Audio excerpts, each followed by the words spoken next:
Again, my name is Brian Naughton from Accanto Systems. Quick introduction to Accanto Systems. We're a software company based out of Finland and Reading in the UK.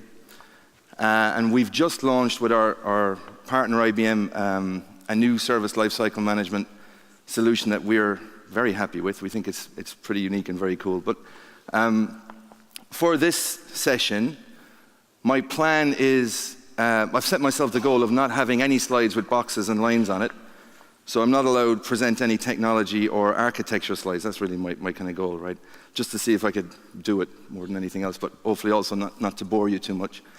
So the promise is little technology, and what I want to do is tell the story of a service provider that's embracing NFV, their goals, their business goals for this new NFV kind of model, and the challenges that they face and how they plan to overcome them.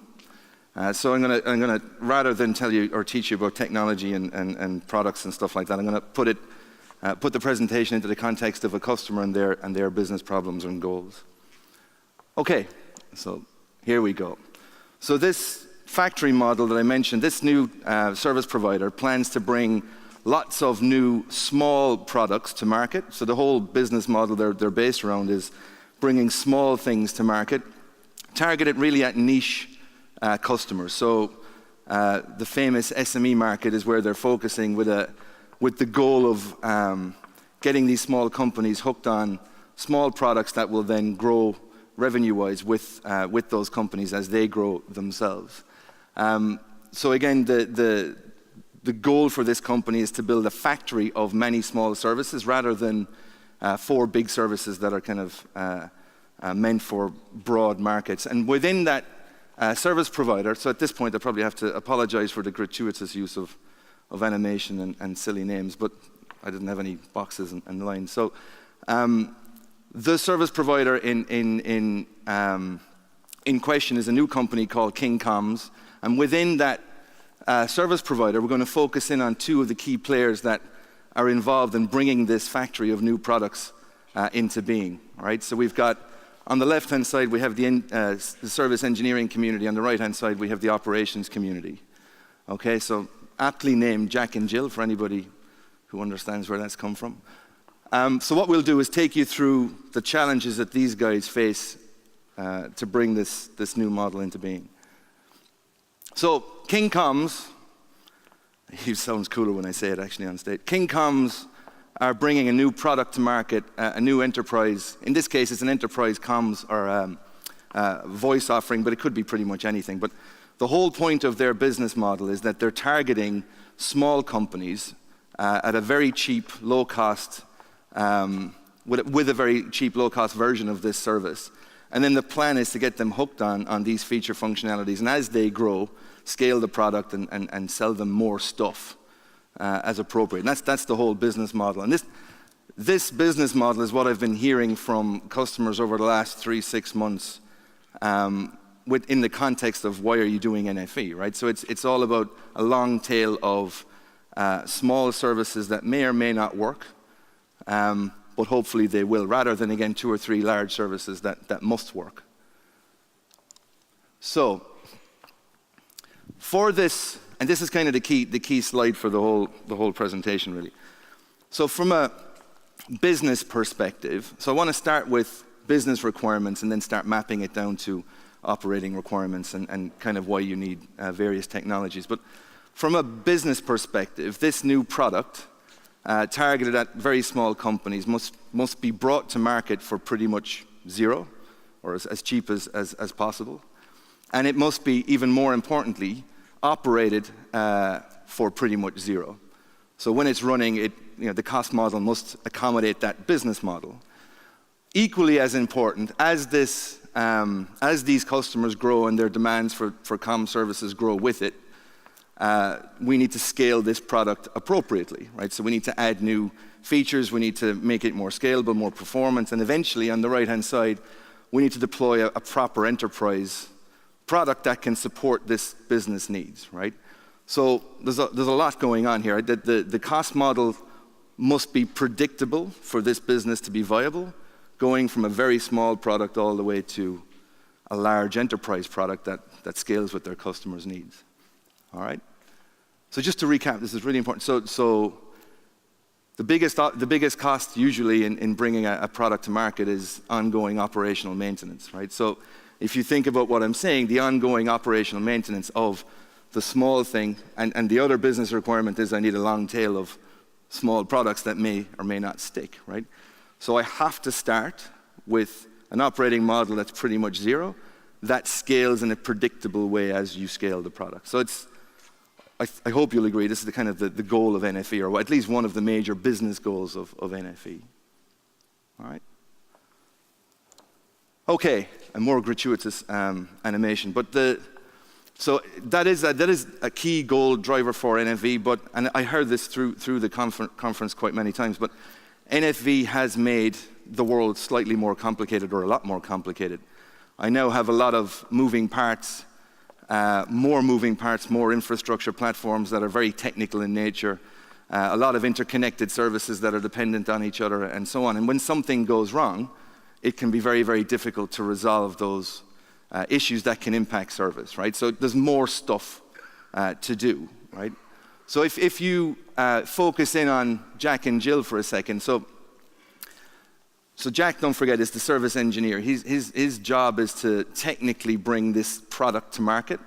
So he's got to assemble all of the various software bits and pieces, make sure that they work in their own right? So every piece of software that is composed and makes up that service must perform as you expect under load. And then he needs to assemble these pieces of software together into a service. That service and those pieces of software will definitely depend on other shared pieces of software and services. So this is very interconnected kind of web of software that are related to deliver this new service. So he's got to figure out how to assemble all these pieces, make sure they work together across multiple infrastructures. If you saw or if you remember from the previous presentations, we now have multiple data centers of various shapes and sizes with different technology platforms that, again, all of this set of VNF software needs to run on and in the context of this service. That's just from a making sure it all runs perspective. The next job Jack has to do is code the operational workflows, so all of the tasks that are needed to instantiate this new service and all of its pieces, or configure it, or uninstall it, or stop it, or start it, or heal it, or upgrade it, or whatever. All of these operational jobs that are needed to manage the life cycle of this service and how that service interacts with other services must be programmed by Jack, right? Which is no mean feat, right? So in the past, Jack has just had to worry about sending a man in a van to install an appliance and then automatically provisioning the thing that was installed by a human. Now he's got to worry about everything, right? So I've got to package my software, I've got to install the software in a data center, I've got to start it, I've got to configure it, I've got to make sure it's working.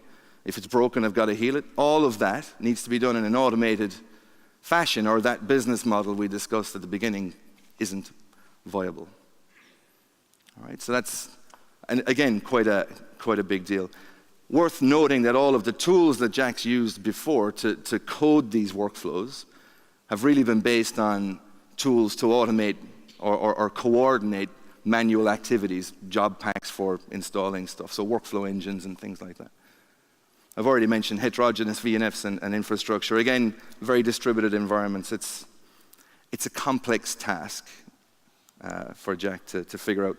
On the operational side, again, remember, this is probably where that 40% of operating costs that needs to be removed to make the business case viable. This is where it's going to come from. So Jill she's got the problem of making sure that all of this complexity is up and running and delivers what the customer has paid for. Again, multiple VNFs. If one of these things goes wrong, there's a cascade effect.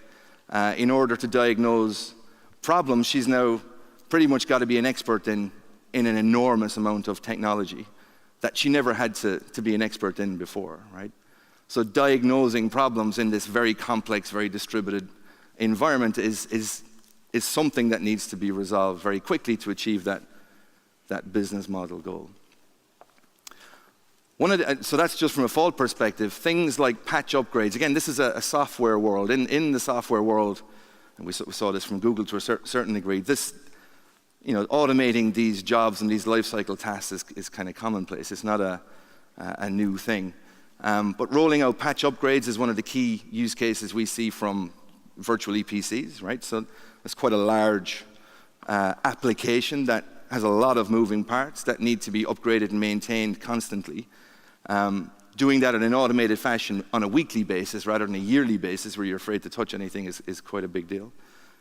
And again, as I mentioned, so on the highly complex mesh of VNF and platform environments, again, Jill is a traditional level 1, level 2 kind of ops person. She's not got a PhD in OpenStack or VMware or whatever it is. So there's a skills issue, but there's an opportunity or a need to simplify the job that Jill does in this complex environment.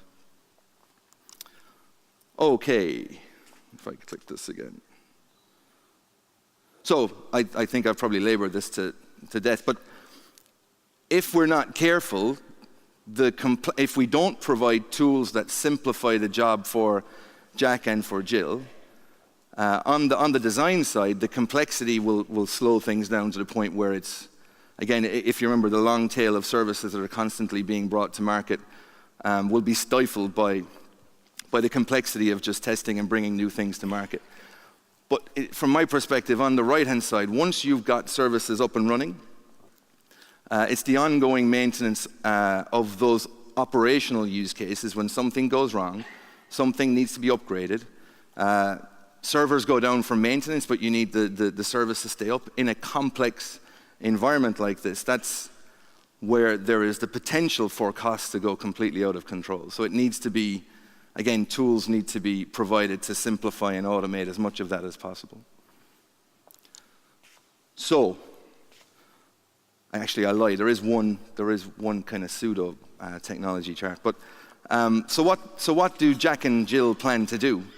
How do we resolve this issue, or what tools are available to address this? So with IBM, Accanto have come up with a solution, again, this lifecycle management solution that's based on a set of new innovations, we believe, some of which are kind of obvious from the software industry, but some are new for specifically for NFV. But at the basis of what we're doing, we've presented a standard lifecycle model for any piece of software that we expect VNF vendors to fit into.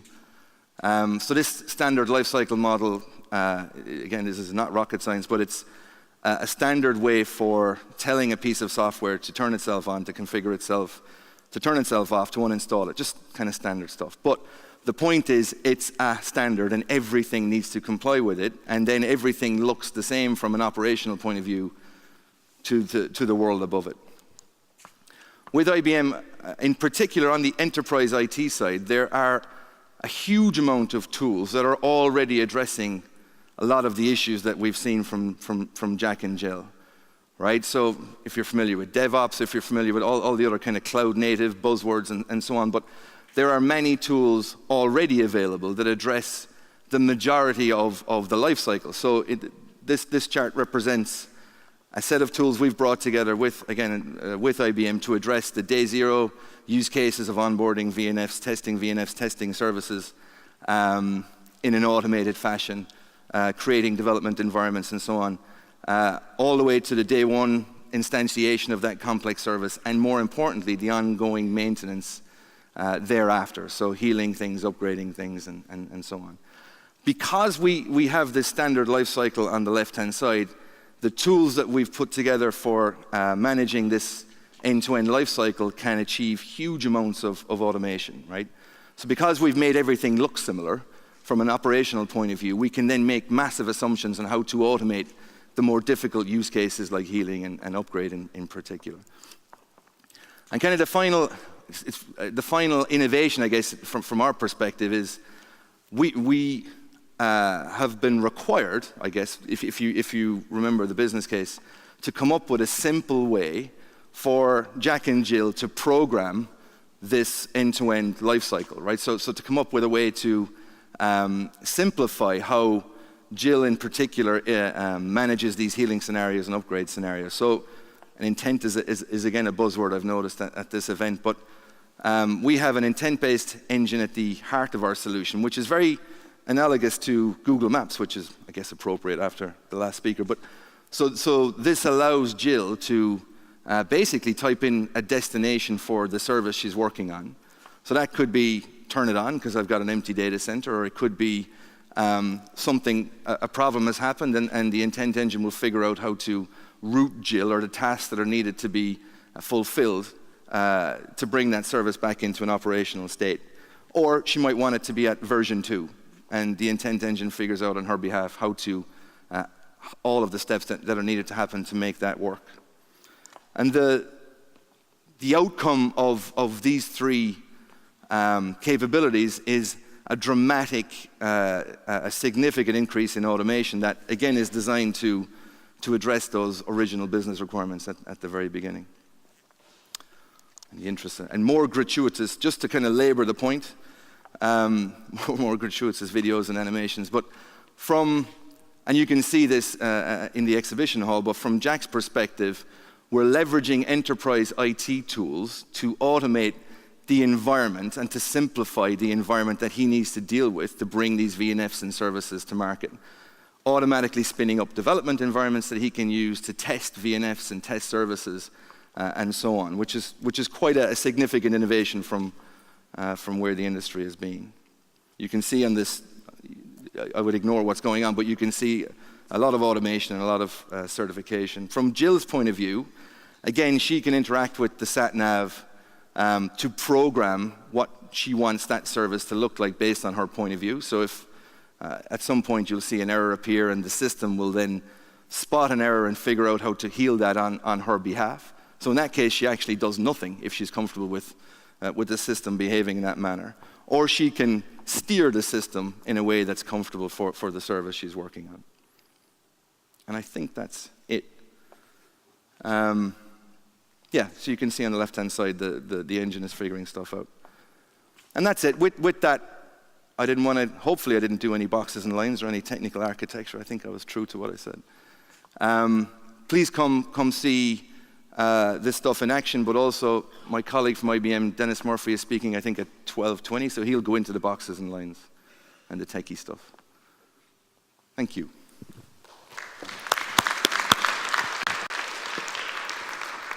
Thank you very much, Brian. It was fascinating to get down in the trenches with Jack and Jill. With Jack and Jill, I think, is it, yeah. When I had one of those high view abstraction of a network, but my final point was it's about automation. Absolutely. But where does the automation happen? It doesn't happen at that high level. It's down in the trenches. It is down in the trenches. It's harnessing the different. So Jack, kind of the point of that presentation is Jack and Jill need to work together to bundle all of these different abstractions into a set of tools that simplify the world, right? But a lot of the hard work is up front to simplify operations afterwards. And it takes some tools. So and it takes some tools. Thank you very much.